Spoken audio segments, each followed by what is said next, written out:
பாண்டிய மன்னனின் பிரம்படி பரமசிவனின் முதுகில் விழுந்ததேன்? ஒரு காலத்தில் வைகை ஆற்றில் பெரும் வெள்ளம் ஏற்பட்டு மதுரை மாநகரமே மூழ்கும் அபாயம் உண்டானது. மன்னன் ஒவ்வொரு வீட்டிலிருந்தும் ஒருவர் வந்து ஆற்றின் கரையை அடைக்க வேண்டும் என்று ஆணையிட்டான்.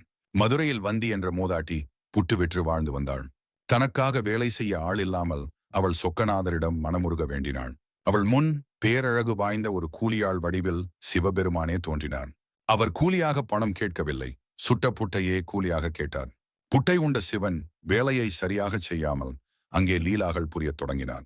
கரையை ஆய்வு செய்த மன்னன் வந்தியின் பங்கு மட்டும் அடைக்கப்படாமல் இருப்பதைக் கண்டான். கோபத்தின் உச்சிக்கே சென்ற மன்னன் அந்த கூலியாளை தண்டிக்க தன் பிரம்பை ஓங்கினான். அந்த பிரம்படி கூலியாளின் முதுகில் பட்ட மறுகணம் ஒரு அற்புதம் நிகழ்ந்தது.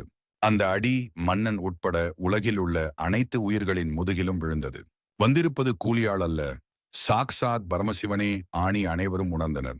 இறைவன் தன் கூடையில் இருந்த ஒரு பிடிமண்ணால் உடைந்த கரையை அடைத்து வைகையின் வெள்ளத்தை வற்றச் செய்தார். பக்தியின் பக்திக்கு கட்டுப்பட்டு இறைவன் நிகழ்த்திய இந்த திருவிளையாடலே இன்றும் மதுரையில் கொண்டாடப்படுகிறது.